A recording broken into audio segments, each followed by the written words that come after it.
Para quem gosta de tecnologia, de inovação, de desafio, é infinito as possibilidades. Tem muito desafio que a gente está enfrentando em função de mudança climática, em função de questão regulatória, dos novos processos de comércio exterior, etc. E vai precisar de muita gente boa e que quer trabalhar. Fala, querido Marujo, muito bem-vindo a bordo de mais um episódio do seu querido Portcast. Dando início aos nossos trabalhos, eu quero falar com você, nosso querido inscrito do canal Tecnologia Portuária. Já batemos mais de 64 mil inscritos no YouTube. Muito obrigada pela sua audiência. E se você veio do Tecnologia Portuária, inscreva-se também no Portcast Oficial, onde a gente tem esses papos maravilhosos com pessoas especialistas na área do porto e da tecnologia e inovação do setor portuário. Então seja muito bem-vindo e muito obrigado pela sua audiência. Também quero agradecer aqui os nossos queridos patrocinadores. Sem eles a gente não conseguiria manter essa estrutura, então quero mandar um salve para a galera da T2S.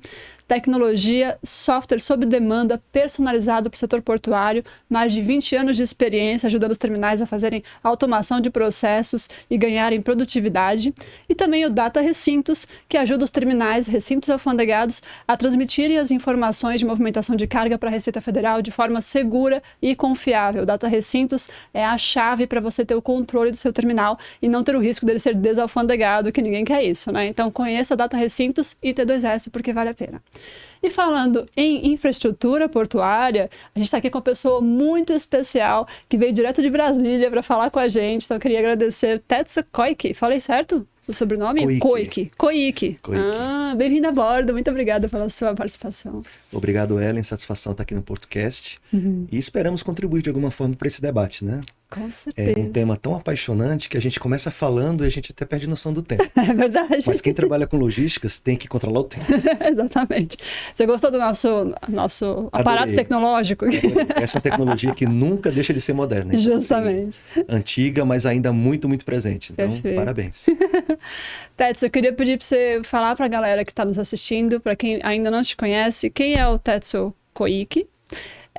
Como que você veio trabalhar na área do porto? Com que você já trabalhou na vida? É uma carreira aí de quanto tempo sendo construída?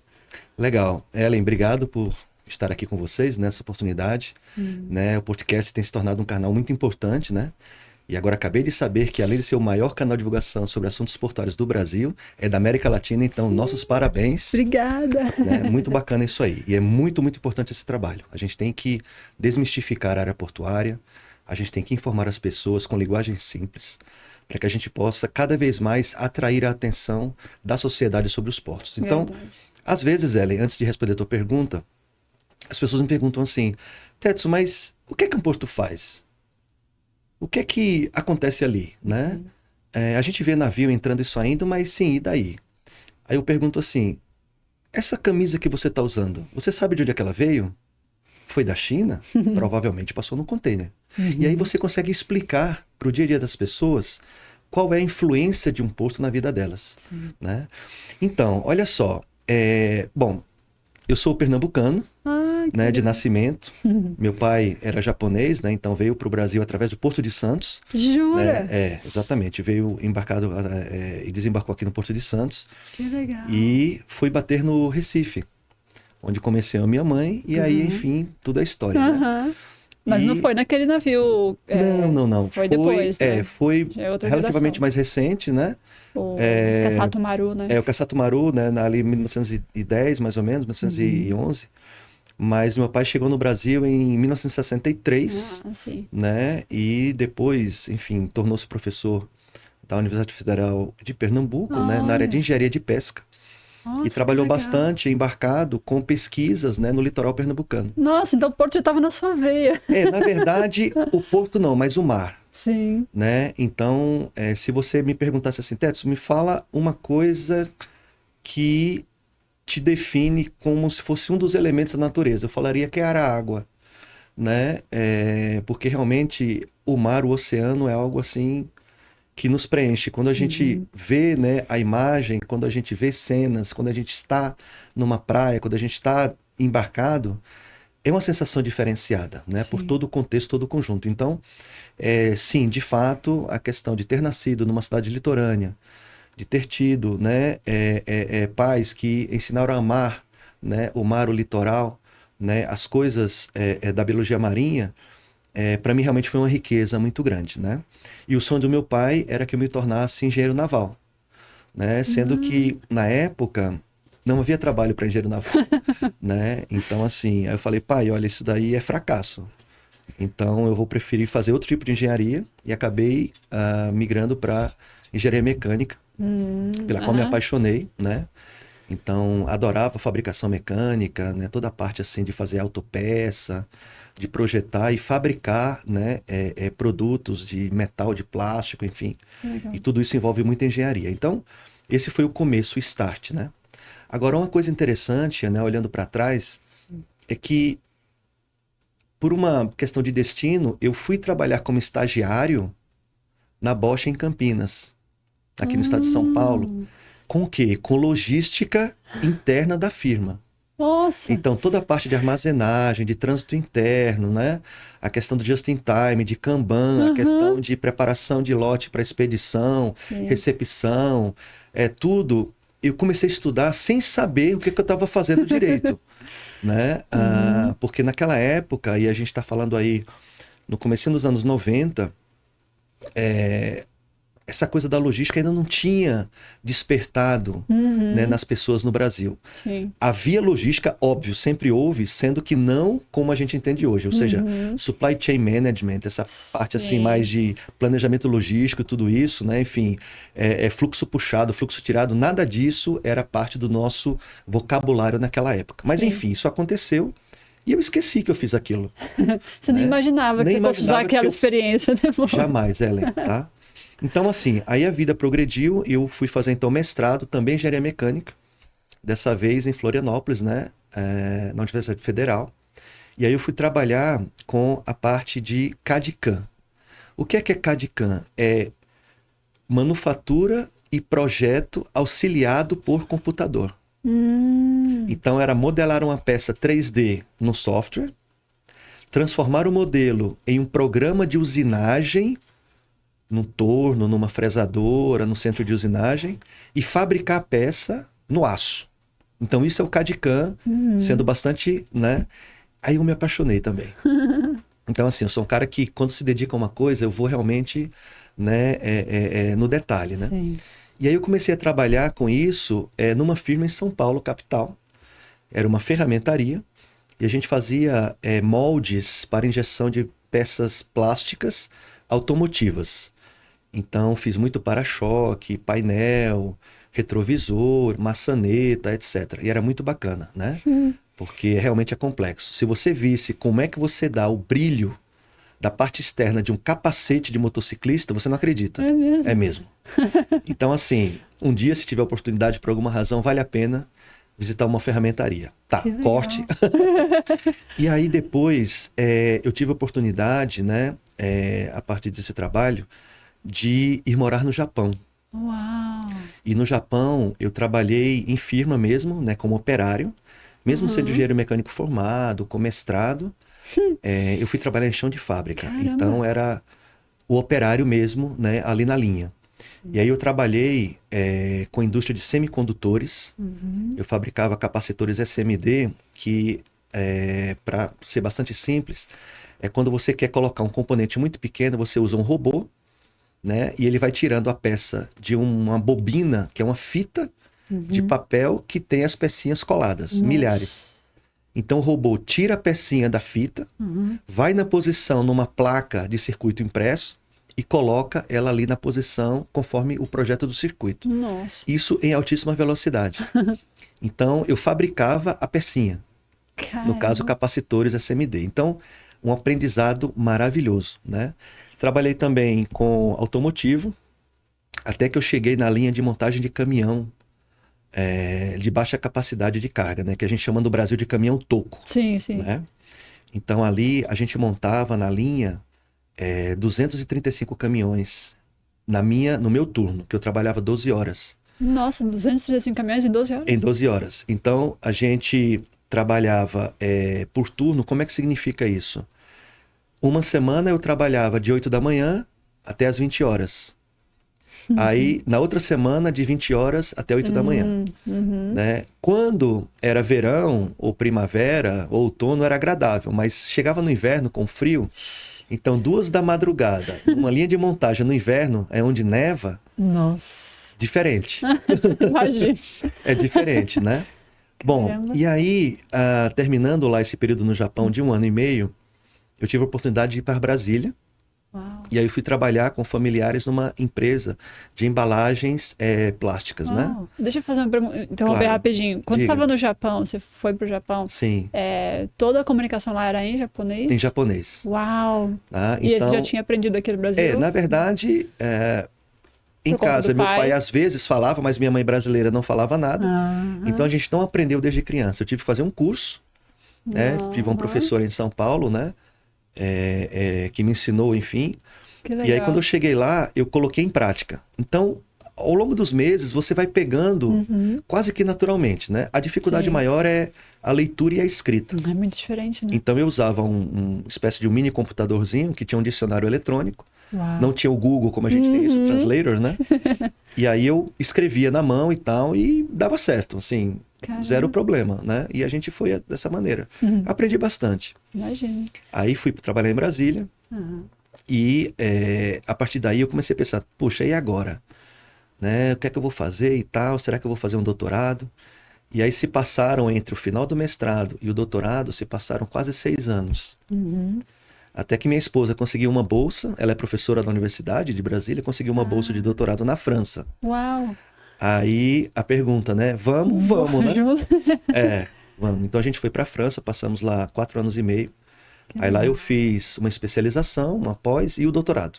O doutorado durou, a pós foi 1 ano, o doutorado durou 3 anos e meio. Que legal. E aí eu mudei, saí da mecânica. Uhum. Então foi um shift na vida importante. Sim. Então, para quem nos assiste, né, enfim, o jovem que está começando a carreira, não tenha medo de mudar. Sem Siga seu dúvida. coração, siga sua ideia, sua intenção, porque às vezes o que você planeja não é o que acontece. Né? Geralmente o que se planeja não acontece. Exatamente. Então você tem que ter essa lucidez de dizer, vou tomar uma decisão e vou mudar. Estar aberto a mudança, Eu estou né? fazendo engenharia, adoro, mas meu lance é música. Eu vou viver de música. Tá? Então, comigo não foi tão radical. E eu fui parar na área de engenharia industrial, que no Brasil é produção. Então a mecânica é uma parte da produção, a elétrica é uma parte da produção, a civil é uma parte da produção. E a produção, eu me dediquei ao supply chain management, né? Ou seja, a gestão da cadeia logística, da cadeia produtiva, da cadeia de suprimento. E qual foi o trabalho, no final das contas, nesse doutorado? A pergunta era, como é que a logística da supply chain, né, se insere no projeto de uma nova família de produtos? Tedson, não entendi. Mas por que essa pergunta? Pelo seguinte, geralmente acontece assim, né, de uma maneira sequencial. A engenharia projeta o produto, as compras compram os suprimentos para poder fabricar e a produção fabrica. Sim. Quando a coisa está pronta para expedir, aí a logística diz, isso eu não posso levar, porque meu gabarito não comporta essa peça. E aí? Então você vai ter que pagar um custo adicional, Para desenvolver. porque você não previu que a logística tem um problema, quando o engenheiro estava na prancheta ou no CAD, no computador, projetando a peça. Sim. Né? Então, a ideia era, traz a logística para o começo do projeto e que ele vai ajudar o engenheiro projetista a tomar a decisão de projeto. Né? Traz o pessoal de compras também para o começo do projeto e assim vai. Então, a gente formava equipes. Legal. E nessa, eu tive o prazer e a satisfação maravilhoso de trabalhar na Caterpillar. Né? Aqui no Brasil, a Caterpillar tem uma fábrica em Piracicaba, né? E exportam bastante aqui pelo Porto de Santos, né? Sim. Também pelo Sul, mas aqui pelo Porto de Santos principalmente, aquelas grandes máquinas, né? E ali eu vi o que é uma empresa de classe mundial. Ellen, é impressionante. Então, eu estou falando aí de 2001 para 2005, e a Caterpillar, para você ter uma ideia da dimensão, ela atua tanto no setor, digamos, né, de atuação de produtos para a área civil quanto militar, no mundo inteiro. E ela é líder, é tipo, vai fazendo propaganda aqui, a gente está num papo aqui, né, tranquilo, aberto, Uhum. é tipo Rolls-Royce das máquinas de trabalho de engenharia Sim. civil, das máquinas amarelas, né? Uhum. Então, Caterpillar é marca realmente de sucesso, Sim. né? E a gente fez esse trabalho, eu fiquei 2 anos lá e fui convidado para trabalhar lá, para continuar lá. Ah, Sendo que como minha esposa tinha que voltar e eu também achava que era mais interessante voltar para o Brasil e fazer algum projeto aqui, uhum. eu recusei, né? E a gente voltou para Brasília, né? E aí, a partir de lá, eu comecei a construir, né, um outro plano profissional, Uhum. né? E o plano profissional era o seguinte: eu queria ser consultor. Consultor de mercado, fazer projeto, consultoria, viajar tal. Uhum. E vivi assim durante uns 4 anos, até que meus filhos nasceram. Aham. E eu sou pai de gêmeos, né? De Samuel e Uau. de Arthur. Então, quando eles nasceram, a questão de viagem ficou complicada. Sim. Você que é mãe, você sabe, né? Criança recém-nascida, você não pode passar uma semana fora de casa e achar que tá tudo bem. Uhum. E aí eu falei, cara, só tem um jeito agora. Eu vou ter que realmente entrar no serviço público, porque Brasília é essencialmente, sendo a capital do Brasil, Sim. serviço público federal, Uhum. ou distrital, né, no caso. Mas aí eu pensei no federal. Então eu comecei a estudar para concurso, Uau. né? Com toda essa bagagem de engenharia, de logística e tal, Já com nacional, mestrado, internacional, com doutorado, mestrado, e aí doutorado, volta a estudar tendo vivido, concurseiro. tendo vivido no Japão, na França, tendo conhecido empresas pequenas, médias e grandes, Uhum. enfim. E aí eu falei, tá, mas que concurso, né?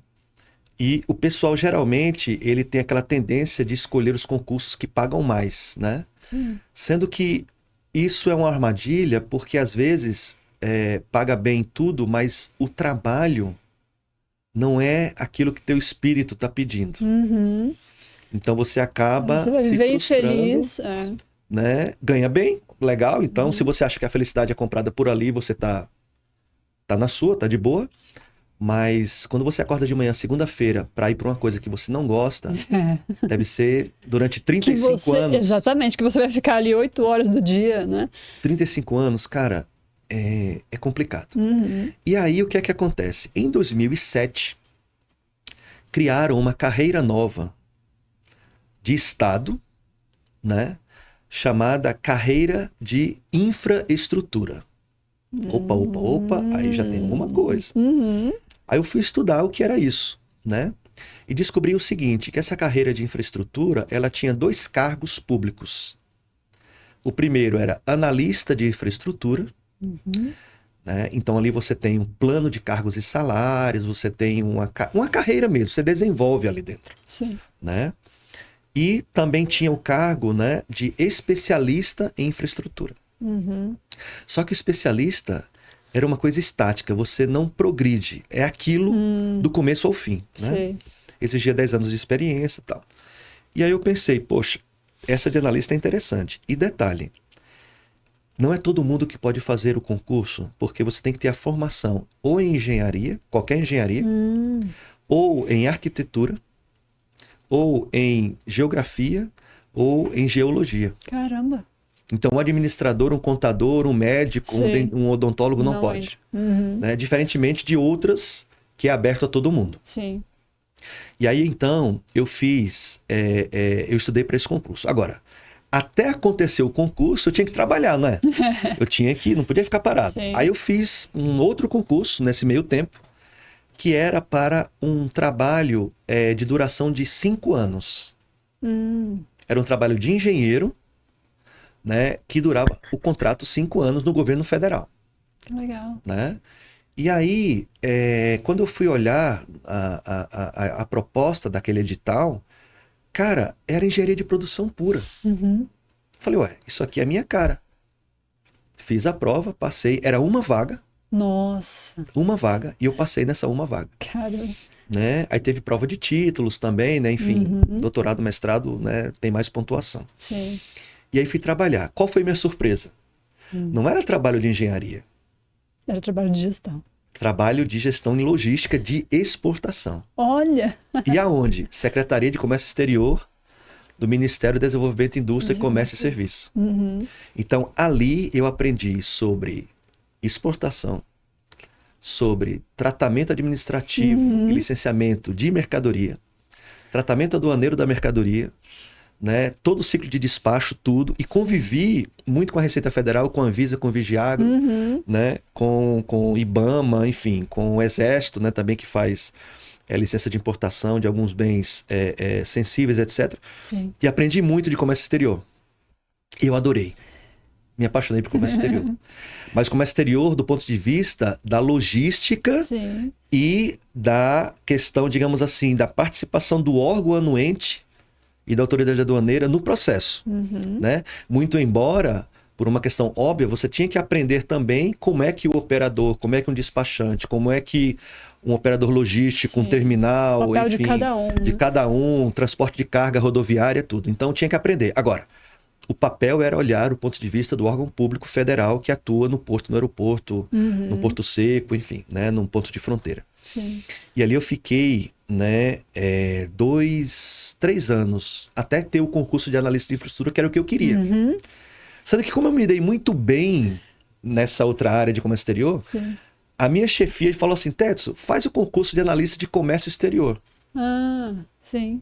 Então Do eu fiz MDIC. do MDIC. Eu fiz 2 concursos, analista de infraestrutura e comércio exterior. Qual a diferença, né? O analista de comércio exterior, ele tem um salário mais alto de início, né? Ele paga melhor.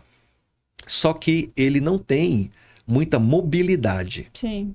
Vai ser aquilo. Você fica naquilo ali, pode até trabalhar excepcionalmente numa receita, enfim, quem sabe até numa agência, mas é muito difícil. Então, eu sabia que ia ficar fazendo aquilo que eu estava fazendo por um longo tempo. Sim. E o analista de infraestrutura, não.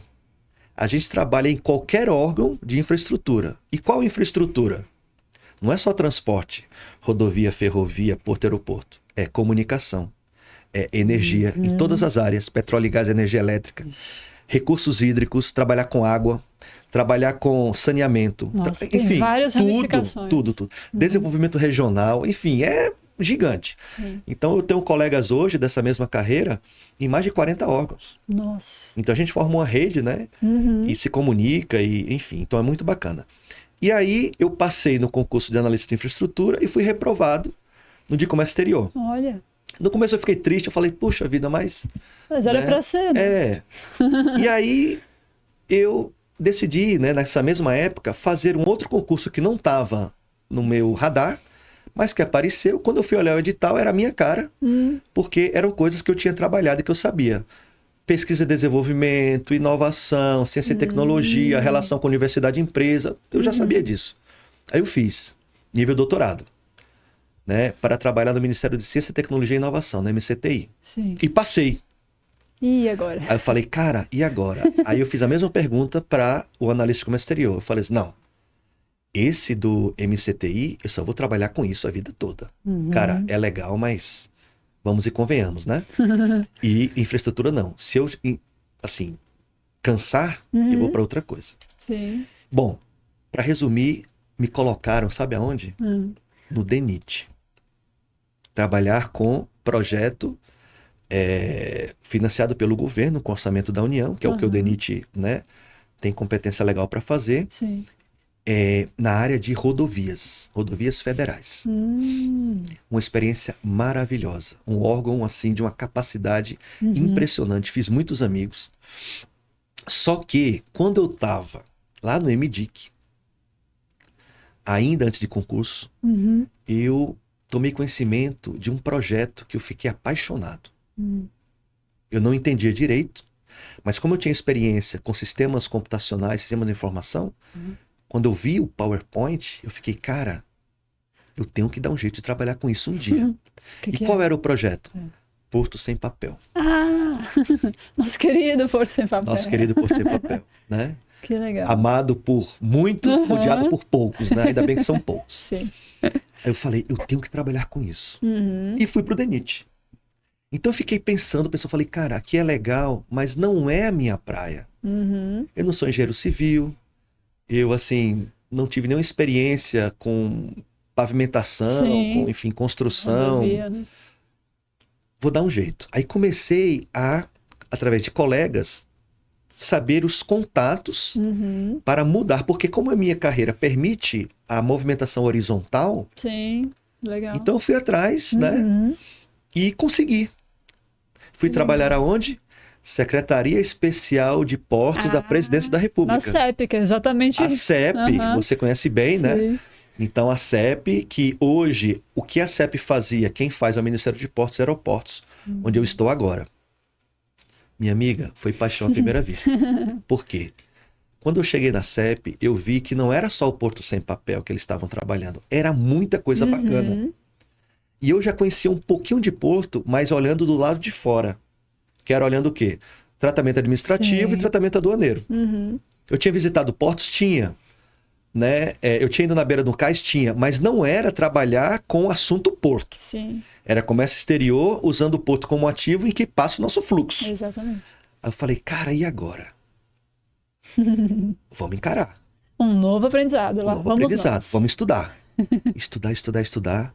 Pessoal, outra coisa bacana, né? Para quem nos vê, quem nos ouve, eu falei que eu fiz graduação, fiz mestrado, doutorado. Uhum. Eu estudo todo dia até hoje. Muito obrigada por falar isso. Eu falo isso sempre para os alunos, porque às Não. vezes eles acham que, pronto, agora eu tô formado, Tô formado. agora não tem mais o que... Não, a gente aprende, né? Se tá num cargo, você tem que se aprofundar naquilo, tem que E se debruçar sobre Todo dia aquilo. tem novidade. Então, por exemplo, você que dá aula de comércio exterior, né? Saiu há alguns anos a do Ex, a DUI, desculpa, e Aham. agora a do INPE. Sim. Eu tenho que aprender a nova IN, eu tenho que aprender a nova Isso. portaria, eu tenho que aprender o que é que significa, o que é o despacho sobre águas. Então, assim, tudo está mudando toda hora e rápido. Então, eu tenho que estudar todo dia, Exatamente. né? E aí, eu comecei a estudar sobre aquilo e me apaixonei por uma outra área. Hum. Porque, veja, eu não fui nem trabalhar com Porto Sem Papel direto. Eu fui Aham. trabalhar com o quê? Planejamento portuário, de longo prazo. Olha, Tão necessário, né? é uma cachaça. É maravilhoso. É um tema fascinante porque ele mexe com todas as dimensões de um porto. Então, Ellen, com esse resumo longo, chegamos no porto, que é o assunto aqui do nosso podcast. Então, Perfeito. esse foi mais ou menos o percurso que eu fiz para chegar onde eu estou. E aí, fui, em função das mudanças de governo, de órgão, migrando de ministério, mas sempre com o mesmo assunto. Porto, porto, porto, porto. E onde eu estou até hoje. E né? hoje você está como analista de infraestrutura. Continuo na minha carreira, do mas Ministério eu de tô, Portos. exato, mas eu tô ocupando um cargo que é um cargo de diretoria de políticas setoriais. Aí eu não posso mais só ver porto, tenho que ver também aeroporto, hidrovias e outras coisas que o Ministério faz. Sim, Planejamento também de tudo isso sim. e inovação, que foi a inovação, porque nunca houve um cargo desse do Ministério. Diretoria de inovação, primeira vez. Perfeito. E eu tô exatamente agora nesse papel, né?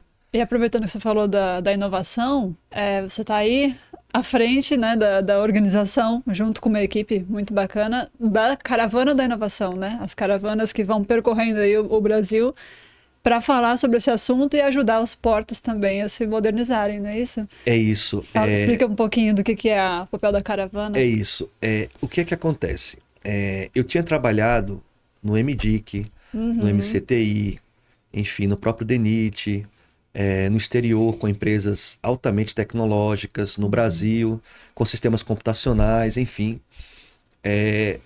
Então, para mim, PDI, que é Pesquisa, Desenvolvimento e Inovação, era algo natural e eu achava que isso estava em todo lugar, né? Só que não. Só que não. Só que não. Muita né? empresa não sabe nem o que significa a sigla. Não sabe, né? E aí, quando eu cheguei na Secretaria de Portos, quem estava trabalhando com a questão de planejamento portuário e de inovação, desculpa, do Porto Sem Papel, estava desenvolvendo inovação, né? Muito embora de uma maneira ainda restrita pela metodologia que eles usavam na época. Isso eu estou falando de 2013, tá? Então faz 12 anos. Aí eu falei, Dom, beleza, então isso aqui eu sei mexer, eu tô super confortável, tranquilo. Só que, quando eu comecei a ir nos portos, interagir com os gestores, com as empresas, eu tomei um susto. Falei, gente, o que é isso? Como assim? Né? Porque o que é que acontece? No Brasil, tem dois modelos que convivem na gestão portuária. O primeiro é o landlord, que eu tenho uma administração portuária pública, federal, estadual ou municipal, e quem opera e movimenta carga e passageiro é o privado. Uhum.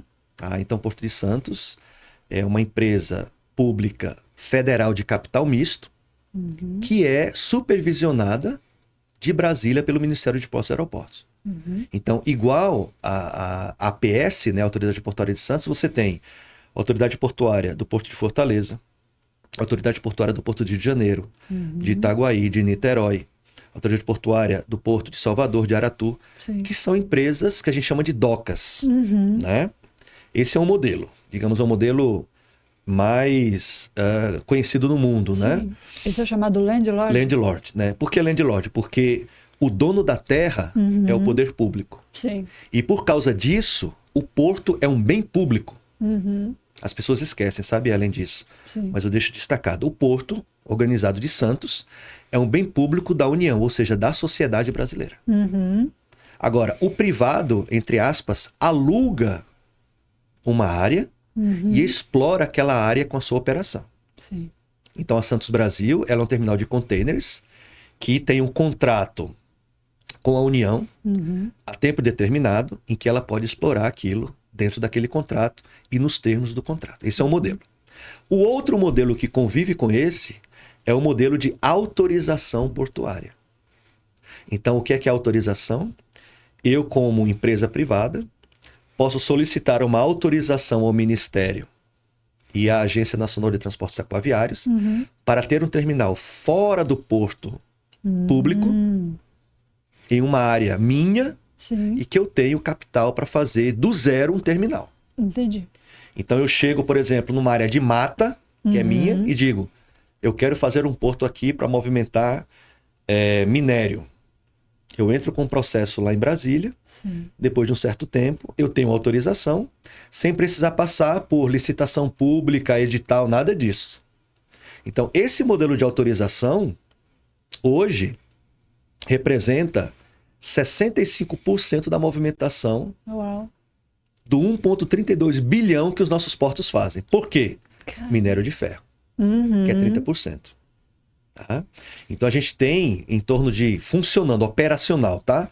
Em torno de 170, 180 terminais privados autorizados que está fora dos portos organizados como o Porto de Santos, né? Então o Porto de Santos ele tem 52, 53 arrendatários, né? Que é esse pessoal que, como se fosse assim, entre aspas, locatários de área, mas em torno do Porto de Santos e incrustado dentro dele tem autorizações. Então, o T-Plan é uma autorização, a DP World é uma autorização, né? A Dow Chemical é uma autorização, que não respondem à autoridade portuária do Porto de Santos. Tá? Muita gente confunde isso. Muita gente confunde. Acha que todo mundo obedece à APS. Não, é só quem está dentro do que a gente chama de poligonal, que é o perímetro jurisdicional do Porto de Santos. Por isso que tem a discussão sobre o aumento da poligonal. Ou diminuição. Né? Toda vez que aumenta ou diminui, por quê? Porque tem uma tensão com os municípios.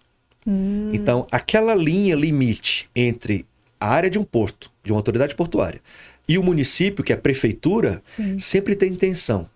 Porque é a interface de passagem de uma coisa para outra. Né? Então, mas esse é um outro assunto. Eu só quero explicar os modelos que convivem. Então, olha só. Eu cheguei, gente, como é que é a inovação aqui? Né?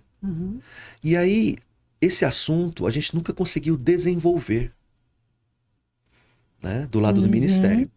Porque o Ministério estava, em função de mercado e da legislação, mais interessado em dar um choque de oferta de capacidade portuária, que é aumentar a capacidade de movimentação de carga e passageiro, do que pensar em inovação como processo, como cultura, como método, não. A missão era produtividade. Sim. Né? Então, aumenta a quantidade de privados nos portos para que a gente possa sair do que se chamava na época de gargalo portuário. Sim. Que era muito comércio exterior, muita cabotagem e pouco porto para atender. Tá? Então, a gente teve que calcular capacidade portuária, oferta-demanda, enfim, tudo até isso. A própria poder modernização entender. dos portos com equipamentos mais com equipamento, rápidos, né? exatamente. Aí mais entra rápido. também o reporto. entra o reporto, né, que é um regime tributário especial, em que você tem suspensão de tributos federais para você poder fazer a aquisição a mais baixo custo, né? E desde que você use para a finalidade dele portuária, passado um certo período, você tem a isenção definitiva do bem, né?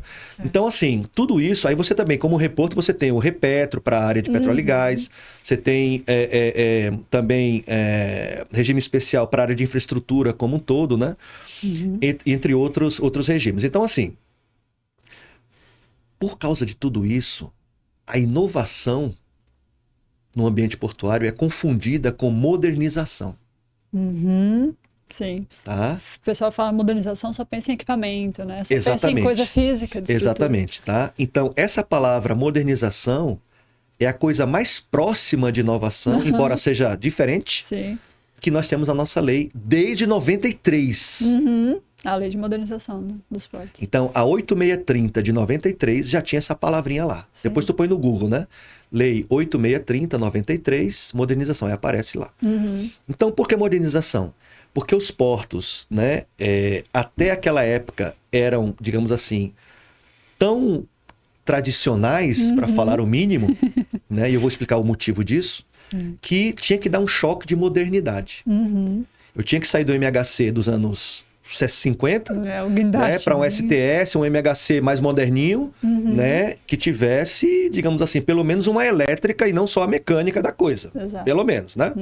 Então, assim, isso criou uma cultura que a gente tem hoje uma dificuldade muito grande de reverter, que é o seguinte: inovar é comprar equipamento novo. Passa um X nessa frase, né? Inovar é comprar um STS novo. Inovar é comprar um caminhão novo. Inovar é comprar um hitstacker novo. Inovar é comprar um RTG novo. Não. E sabe, e quando você vai para outros setores, que você fala, esse pessoal falou, você tem certeza que você está falando? Mas cadê a política de inovação da empresa junto com o planejamento estratégico? Ah, não tem. Tá, e como é que eles fazem com patente? Patente em Porto não existe. Ninguém sabe o que é isso, assim. Tá, e quem é a equipe de inovação? Ah, não tem, só tem equipe de operação.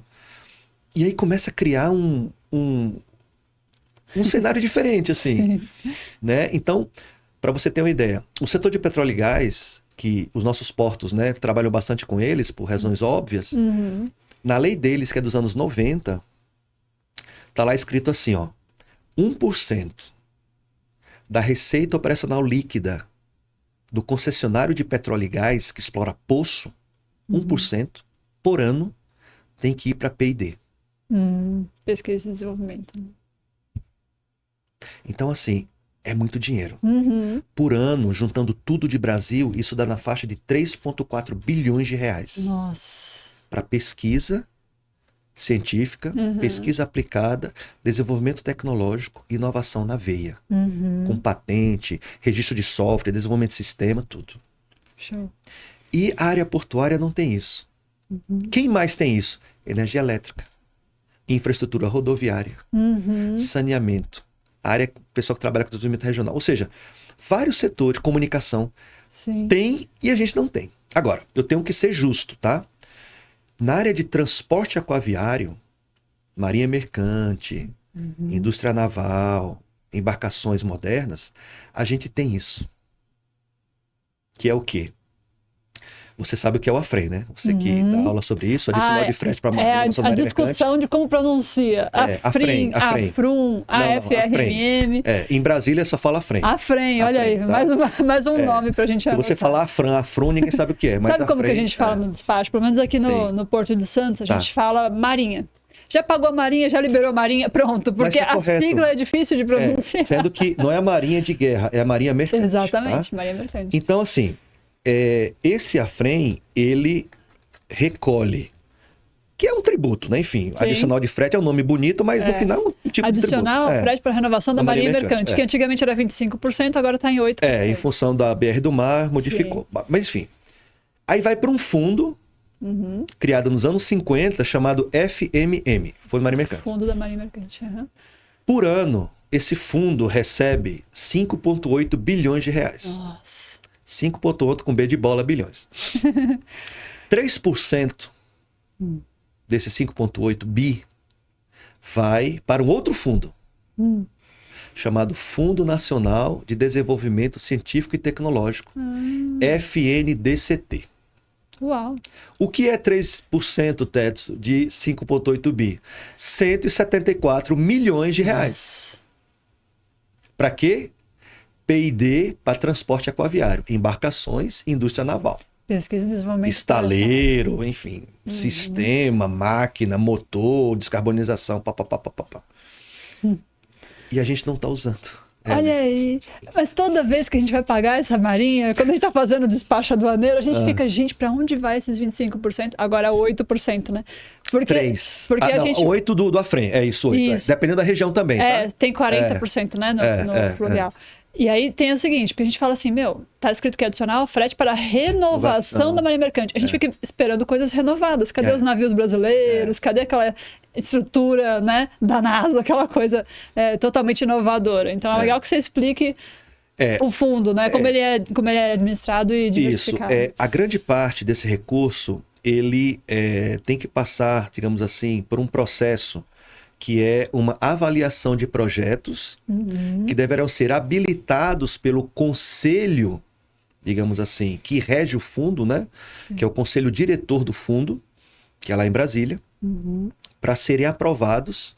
E aí, o projeto sendo aprovado / habilitado, o que é que ele ganha com isso? Ele é considerado estratégico.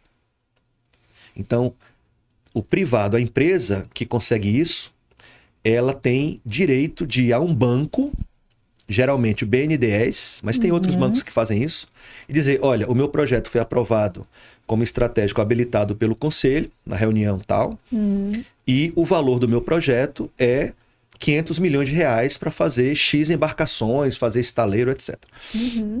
Aí o banco vai analisar o teu projeto, a tua proposta, o teu perfil de risco, enfim, para ver, né, as condicionantes ali, né, de prazo, taxa, etc., né, para poder te emprestar o recurso. Então não é dinheiro dado, é empréstimo, cuja fonte do empréstimo é o fundo de marinha mercante. Entendi.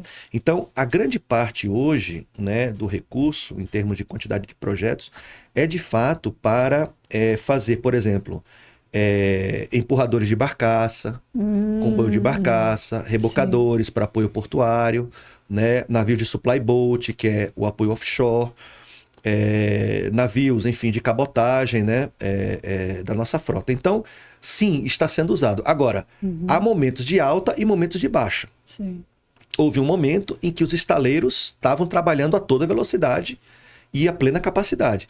Hoje deu uma diminuída, mas está retomando aos poucos, porque a gente vai ter que renovar realmente a questão da motorização, etc. e tal. Então, e o BR do Mar veio para ajudar. Então, assim, o recurso está sendo usado majoritariamente para isso. Agora, tem uma parte desse recurso do fundo, né, que na verdade vai para a Marinha treinar, não é, novos tripulantes, né, e marítimos, né, que a gente precisa. Precisa, né, de mão de obra qualificada. Né? Inclusive a gente fez um vídeo que a gente foi na formatura da turma aqui que teve no prédio que acabou de inaugurar da Marinha, né, sobre a formação dos novos profissionais portuários. A gente foi na formatura de contramestre e moço de convés. Foi bem legal. Bacana. Não, sensacional. E é um orgulho, né, porque a gente precisa muito, né? Sim. E que Deus queira que as mulheres cada vez mais se interessem. Exatamente. Na formatura que a gente foi, tinha uma moça se formando, mas nas turmas seguintes a gente já viu umas 4 ou 5. Mas foi bom porque ela deu depoimento também, chamando a mulherada para essa área, para essa carreira. E a mesma coisa, olhando também do lado, né, dos oficiais de marinha mercante, né? Sim. Então, um novo comandante, né, oficial de náutica, oficial de máquinas, que são formados nas escolas de formação desses oficiais, né, que fica no Rio de Janeiro ou em Belém do Pará. E que Deus queira que mais mulheres possam, né, se formar oficiais de náutica, enfim, ser comandante mesmo, né, de navio mercante. Nossa, é muito bacana, né? Mas enfim, então, esse é o recurso do fundo. Agora, 3%, Ellen, 174 milhões por ano. Todo ano cai 174 milhões no Fundo Nacional de Desenvolvimento Científico e Tecnológico para projetos de P&D do transporte aquaviário.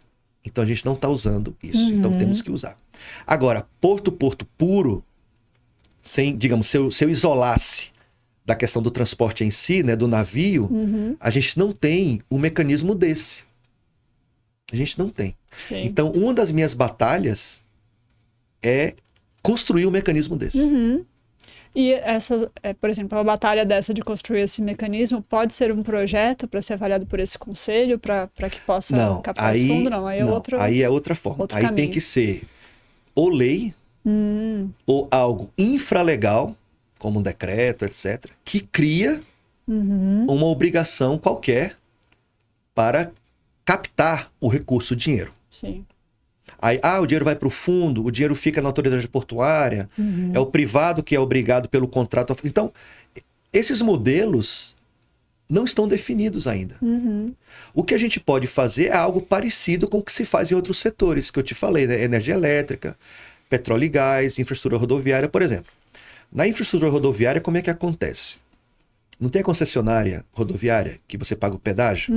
Tipo aqui do SAI, né? Do Anchieta Imigrantes. Sim. Essa concessão ela é estadual do estado de São Paulo. E quem gerencia esse contrato é a Artesp. Correto? Isso acontece a nível federal. E quem gerencia é a ANTT, Agência Nacional de Transportes Terrestres. Então você pega a Dutra entre Rio e São Paulo, a ANTT, né? Pois bem, o que é que acontece? 0,25% do pedágio no ano vai para pesquisa e desenvolvimento tecnológico em infraestrutura rodoviária. Tá entendendo o mecanismo? Sim. Sendo que imposto não tem. Né? Então, assim, tem tudo a construir ele. Aí você perguntou, Tesso, e as caravanas? Você falou e nada de caravana. Olha só. A caravana, vamos falar da caravana como conceito. Na antiguidade, a caravana era um conjunto de comerciantes, de pessoas que trabalhavam usando animais, né, como camelos, cavalos, etc., carregando, transportando mercadoria para vender e comprar nos pontos em que a caravana passava. Sim. E além de mercadoria, o comércio exterior antigamente, viu, ela era feito por caravana também, tá? Né, na logística terrestre, Sim. né? Às vezes até a caravana tinha que pegar barcos e atravessar um estreito, alguma coisa, né? Sim. Um lago, um rio. Pois bem, a caravana levava também informação. Então, por exemplo, E cultura, houve né? cultura, houve uma guerra numa cidade. Aí a caravana passava lá, sabia dessa informação, aí voltava para a sua cidade de origem. 8 meses depois, ela chegava e dizia, olha, há 8 meses atrás teve uma guerra ali onde a gente passou. Né? Então ela tinha esse papel fundamental. Né? Então essa ideia a gente trouxe para os portos, em que a caravana ela é itinerante e leva informação, cultura, debate, oportunidade, insight, ideia, etc, etc. Sim. É a mesma ideia da antiguidade aplicada aos tempos modernos. Então, eu dei 2 passos atrás e falei assim, eu não vou fazer caravana para falar qual é a última versão do ChatGPT. Eu não vou fazer isso.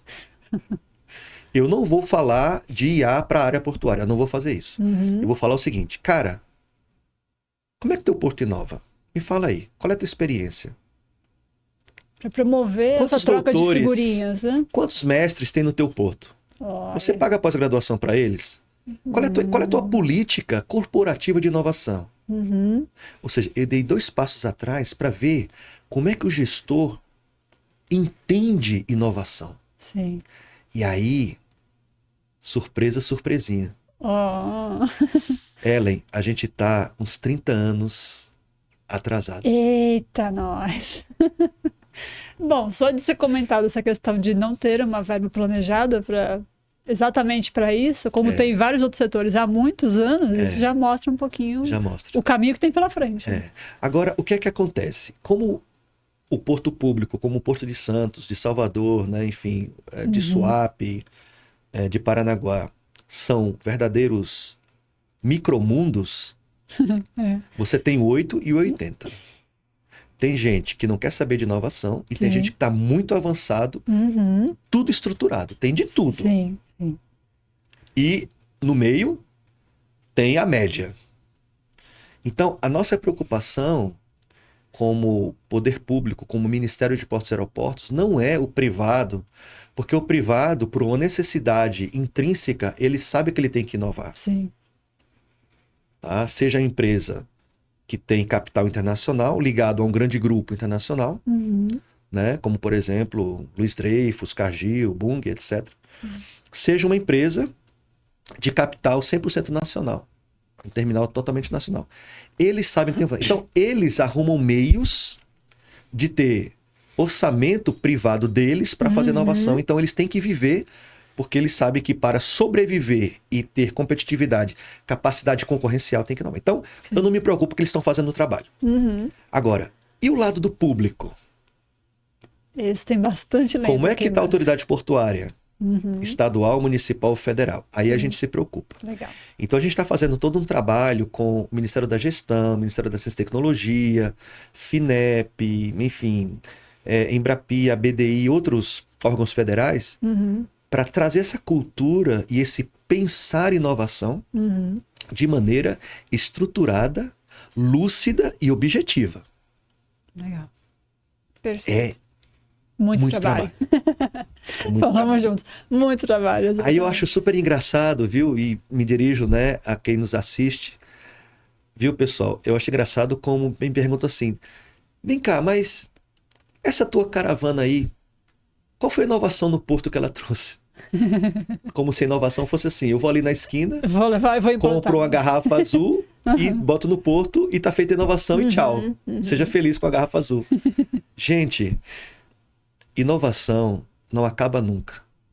Inovação é perene. Inovação é uma filosofia de vida. Sim. Inovação é um ativo estratégico da empresa. Inovação é algo constante. Inovação é algo que se constrói. Inovação é coletiva. Inovação é cara. Inovação é arriscada. Exatamente. Entendeu? Olha, vários conceitos. E assim, não é uma coisa, um bicho de sete cabeças você começar a pensar nisso. Não. Porque a maioria das empresas hoje trabalha com a filosofia da melhoria contínua, com Kaizen. Exatamente. Então isso já, querendo ou não, é um olhar de inovação para Totalmente. você aprimorar cada vez mais, né? Totalmente. E hoje, até agora, já foram quantas caravanas? E elas são 6 caravanas. Tá? Sexta Recife, edição. Recife, Salvador, São Luís do Maranhão, Fortaleza, Rio de Janeiro e Santos. Show. Aí ano que vem, opa, aqui, não é spoiler, né? Mas assim, já dando uma super notícia. 2026, né? 2026 é o primeiro lugar que eu falo abertamente, né? Publicamente, aqui no podcast, onde serão as caravanas de 2026. Vamos lá. Anota aí, hein, galera. Aí, galera, anota aí, ó. Primeira caravana vai ser em Paranaguá, em fevereiro. Legal. A segunda caravana de março vai ser em Maceió, no Nordeste de novo. A terceira vai ser em Navegantes, Santa Catarina, no mês de abril. E a quarta, a gente vai terminar 2026 no Rio Grande do Sul, ou em Porto Alegre, ou em Rio Grande. A gente está combinando ainda com os colegas de lá. Mas Legal. essas 4 caravanas. Tedson, eu não entendi. Você fez 6 em 2025 e só 4 em 2026. Por quê? Porque ano que vem é um ano diferente. A gente vai ter, a partir de junho, Copa do Mundo, né? Então tem todo um diferencial em relação a isso. E a partir de julho, começa o que nós chamamos defeso eleitoral. Defesa. O que significa isso? Eu não posso divulgar marcas de governo, slogan, propaganda, Sim. em função da questão da legislação eleitoral. Então, por exemplo, quando eu vou na caravana aqui em Santos, eu coloco o logotipo de todo mundo, Sim. falo o nome do ministro, falo do ministério, ou seja, faço comunicação Sim. institucional. Eu não vou poder fazer dessa forma. Então, ficaria muito prejudicado. Então, a gente decidiu acelerar no primeiro semestre e deixar as outras para 2027. Certo. Tá? Legal. Mas repetindo, então a gente vai ter Paranaguá, Maceió, Navegantes e Rio Grande do Sul. Sensacional. Vamos definir. Então, assim, a caravana, ela tem esse olhar da cultura. E quando a gente tiver construído o mínimo de cultura, que a gente vê que os portos, né, vão conseguir desenvolver por si só, né, enfim. E aqui eu destaco, né, o trabalho que o Porto de Santos tem feito. Eles têm feito várias cooperações, formado equipe para justamente sair dessa, digamos assim, condição muito básica, né? Eu acho que em poucos anos, né, a gente vai conseguir ter um outro cenário. Sim. Aí a caravana tem que mudar de filosofia e de abordagem. Sim. Já não vai ser mais a cultura como agora, o letramento, né? A informação inicial. Não. Vai ser a gestão da inovação que está acontecendo. Exato. Né? Vocês estão abrindo caminho, né? Abrindo caminho. Estão abrindo a mata Exatamente. para trazer luz para esse assunto, para eles aprenderem a dar atenção, né? Exatamente. E dar acho que também ajuda a dar uma nivelada na inovação. Isso. Nos portos no geral. No né? geral, e colocar os portos e as autoridades para se comunicarem com aqueles setores que já fazem há décadas. Para que eles vejam como eles podem acelerar a curva de aprendizagem. Perfeito. E não passar 40 anos para chegar lá. Em 2, 3 anos tem que chegar lá. Perfeito. Rápido. Né? Então, essa é a missão. Tem alguma coisa que te marcou mais nessas caravanas até hoje? Sei lá, algum exemplo? Tem. Se não quiser citar nomes de portos para ninguém ficar com ciúmes, não precisa. Mas o que você já viu que falou, nossa, tem um porto que faz isso e aquilo? Tem muitos. Compartilha com a gente. A primeira coisa é, todo mundo quer fazer inovação, mas não sabe como. A segunda é, todo mundo quer fazer inovação, mas não tem dinheiro. Ou não sabe procurar o dinheiro. Exato. Né? E a terceira é, todo mundo entende que essa inovação, uma vez que ela começa, né, ela não termina e traz maiores capacidades de gestão competitiva e de ganho, agregação de valor. Sim. Porque eu sempre falo assim, olha, inovação não é invenção. Eu não vou ficar no laboratório, trancado, com osciloscópio, né, fazendo circuitinho, né, usando um Arduino, alguma coisa, para criar. Não.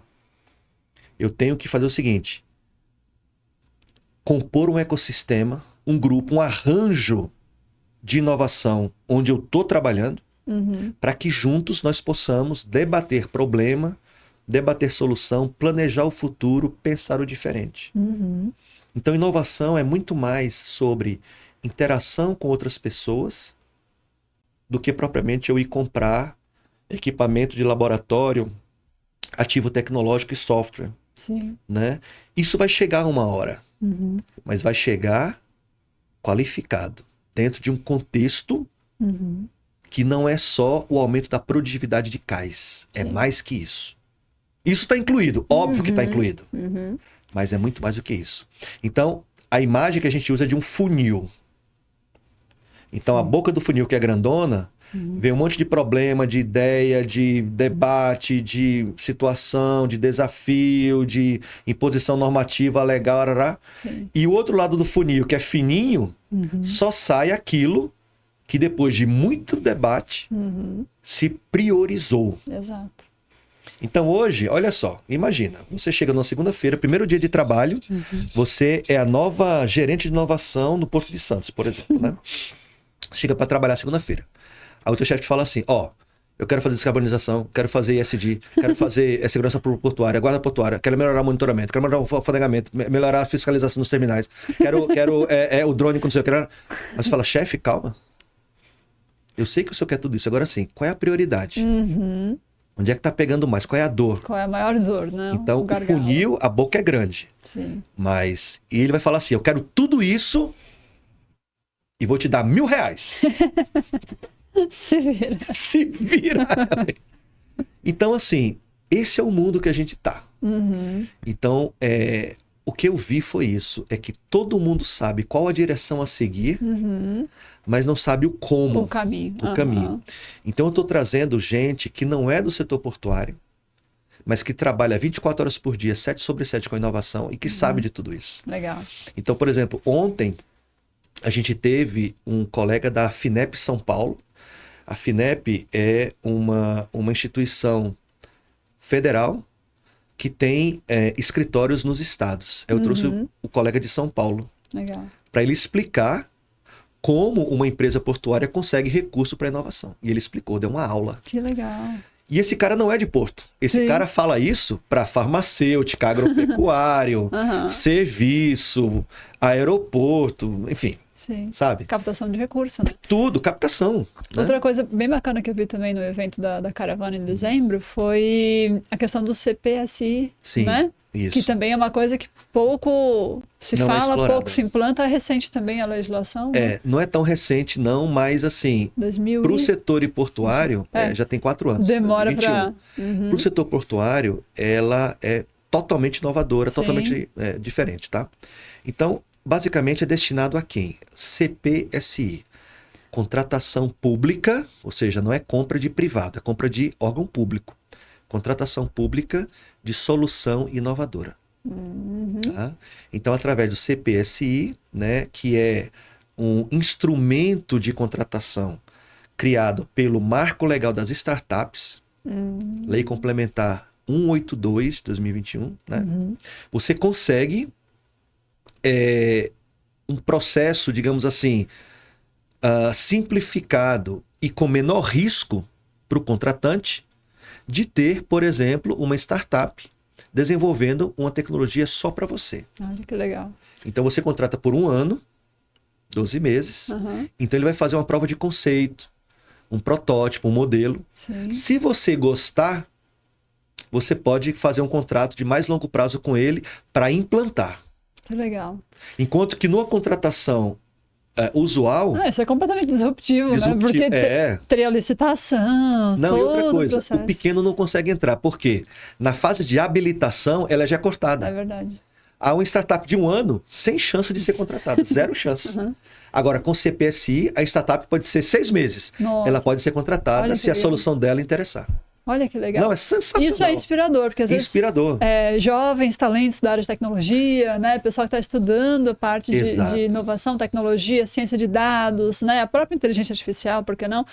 Podem, de repente, criar a sua startup, Isso, né, criar isso. o seu projeto, a sua Isso. empresa, e aí logo, depois de 6 meses mais ou menos, já pode se habilitar para tentar participar de um CPSI. E não só para Porto, qualquer área. Olha, que legal. Desde que quem compre, quem contrate seja um órgão empresa público. pública. Uhum. Né? Ou empresa ou órgão mesmo. Por exemplo, a Prefeitura de Santos pode fazer CPSI. Olha só. O Governo do Estado de São Paulo pode fazer CPSI.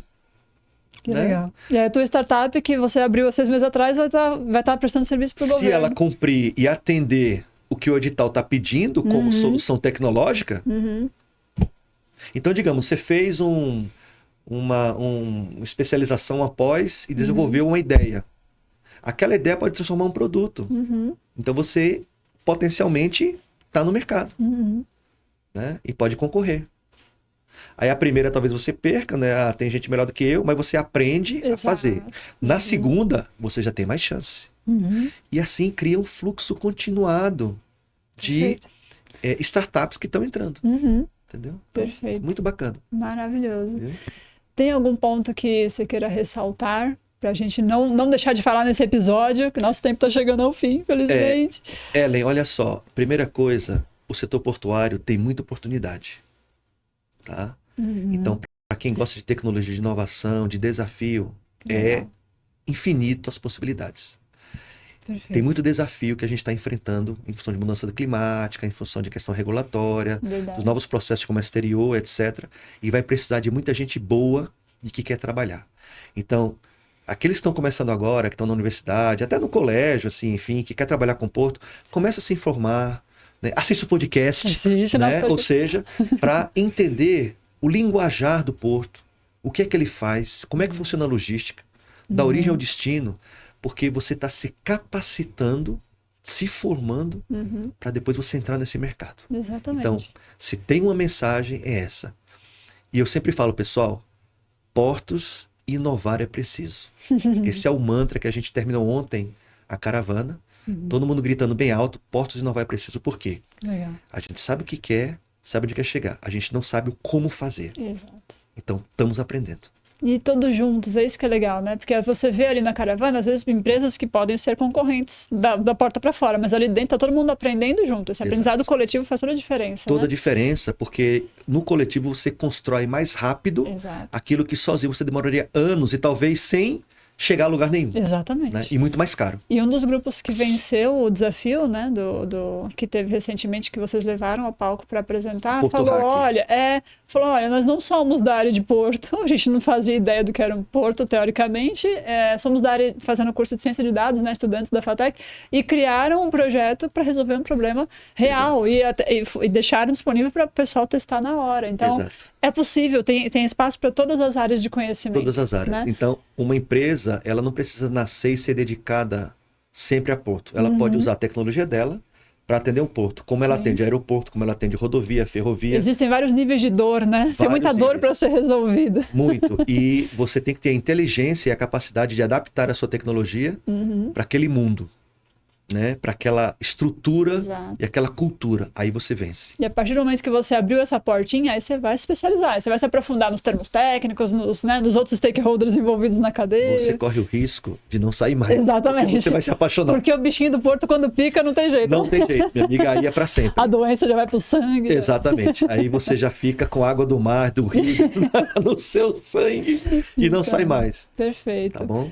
Tetsu, nosso tempo infelizmente chegou ao fim, mas fica sempre nossas portas abertas para que você volte e venha falar mais sobre inovação, sobre caravana, sobre todos os temas que envolvem aí a infraestrutura, tanto portuária quanto aeroportuária, né? A gente nem conseguiu falar um pouquinho da logística humanitária, que também está no seu radar, teve uma experiência muito legal. Sim. Inclusive, quero pedir para quem está assistindo, comenta aqui nos comentários desse vídeo para que ele volte aqui numa próxima oportunidade e ele possa falar um pouquinho sobre logística humanitária, como foi trabalhar com isso no Rio Grande do Sul, as doações que teve naquela época das enchentes, né? E muitas outras experiências que você já passou. Então fica aí nosso agradecimento. Mas antes da gente fechar esse episódio, eu não vou deixar de fazer a pergunta que a gente faz para todos os convidados, que é: quem é o Tetsu Koike de bermuda e chinelo?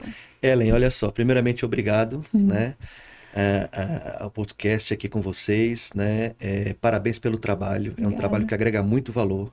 É um trabalho que já ganhou notoriedade, não só no Brasil, mas no exterior. Sim. Continuem assim, Obrigada. naveguem sempre, né? Mesmo que às vezes a água seja turbulenta, mas vocês têm total condições de ultrapassar e vencer. Então, obrigado pela oportunidade em nome do Ministério de Portos e Aeroportos e como cidadão, como profissional, enfim, né? Como analista de infraestrutura. Mas olha só, o Tetsu de bermuda e camiseta, enfim, de chinelão, adora ler. Eu leio muito. Que legal. Adoro pescar no mar, na praia, peça de costão, peça de praia, né? Enfim, embarcado, de todo jeito, que é algo que realmente me descansa. E cozinhar. Jura? Olha, me ponha numa cozinha com as coisas, né, bacanas ali, coloca uma música, eu passo uma manhã toda, uma tarde toda. Então lá em casa sou eu que assumo a cozinha, né? Piloto a cozinha. Que legal. Né? Doces ou salgados? Salgados, né? Então, assim, realmente vários tipos de cozinha. Meus pais cozinhavam muito bem, né? Que então, legal. Comidas de vários tipos, não só oriental, mas brasileira, enfim, europeia e tudo. Eu adoro sempre ler um livro de receita, ver um videocast, ver um vídeo no YouTube sobre uma nova receita, né? No TikTok, assim, porque são coisas simples, mas que ficam gostosas e agradam as pessoas, os amigos e a família. Então, eu adoro. Então, assim, leitura, pescaria e cozinha, né? E parece que as coisas estão meio que ligadas, né? Sim. Então, esse é o Tetsu, assim, fora do ambiente de trabalho, né? E, assim, vamos em frente, né? Que legal. Porque quando a gente tem, assim, um propósito, quando a gente, assim, tem um ideal, uma visão, a gente persegue, né? E aprendendo, caindo, levantando, a gente vive.